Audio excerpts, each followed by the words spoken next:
Welcome to Cheshie Storytime. And tonight, The Tale of Peter Rabbit by Beatrix Potter. Once upon a time, there were 4 little rabbits, and their names were Flopsy, Mopsy, Cottontail, and Peter. They lived with their mother in a sandbank, underneath the root of a very big fir tree. "Now, my dears," said old Mrs. Rabbit one morning, "you may go into the fields or down the lane, but don't go into Mr. McGregor's garden. Your father had an accident there, and he was put in a pie by Mrs. McGregor." Mrs. Rabbit has not coped with the loss of her husband yet. "Now run along, and don't get into mischief. I am going out." Then old Mrs. Rabbit took a basket and her umbrella and went through the wood to the baker's. She bought a loaf of brown bread and 5 currant buns. This is part of the extended world building of the Peter Rabbit universe. Flopsy, Mopsy, and Cottontail, who were good little bunnies, went down the lane to gather blackberries. But Peter, who was very naughty, ran straight away to Mr. McGregor's garden and squeezed under the gate. Peter has a death wish and seeks revenge against Mr. McGregor. First, he ate some lettuces and some French beans, and then he ate some radishes. And then, feeling rather sick, he went to look for some parsley. But round the end of a cucumber frame, whom should he meet but Mr. McGregor? Mr. McGregor was on his hands and knees planting out young cabbages. But he jumped up and ran after Peter, waving a rake and calling out, "Stop, thief!" Peter was most dreadfully frightened. He rushed all over the garden, for he had forgotten the way back to the gate. He lost one of his shoes among the cabbages, and the other shoe amongst the potatoes. We are now into shoeless territory. After losing them, he ran on 4 legs and went faster, so that I think he might have got away altogether, if he had not unfortunately run into a gooseberry net and got caught by the large buttons on his jacket. It was a blue jacket with brass buttons, quite new, and entirely inconsequential at this time. But world building. Peter gave himself up for lost and shed big tears. But his sobs were overheard by some friendly sparrows, who flew to him in great excitement and implored him to exert himself. Mr. McGregor came up with a sieve, which he intended to pop upon the top of Peter.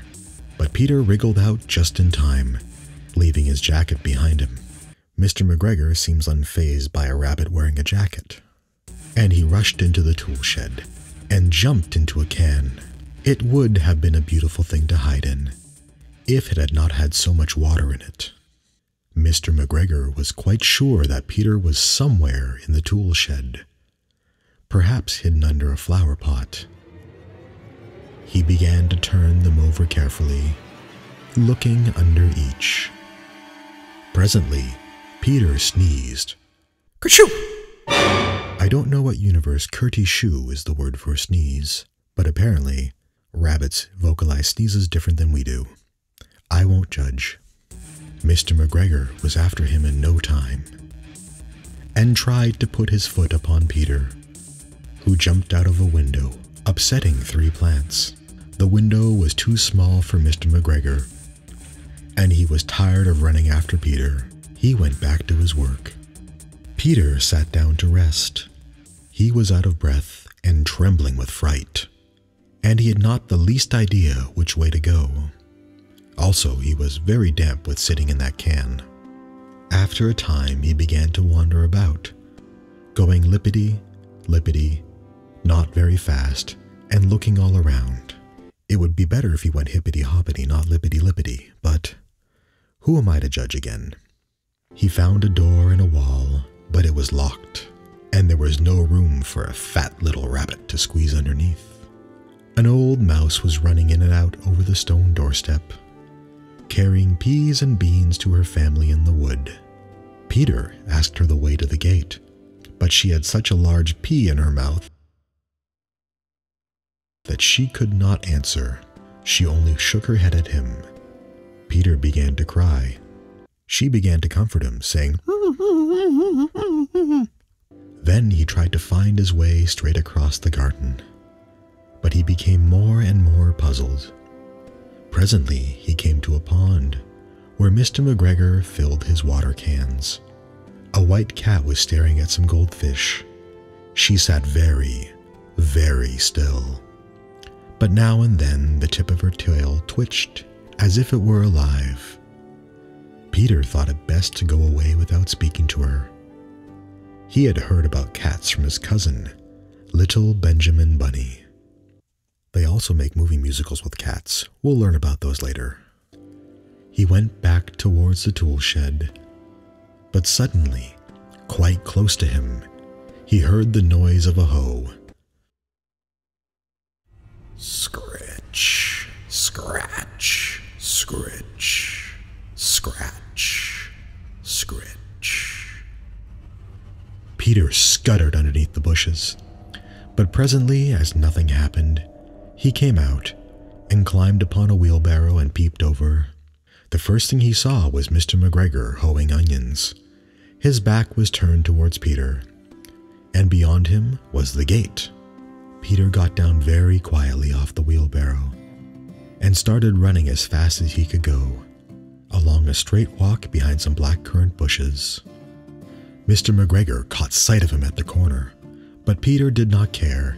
He slipped underneath the gate and was safe at last in the wood outside the garden.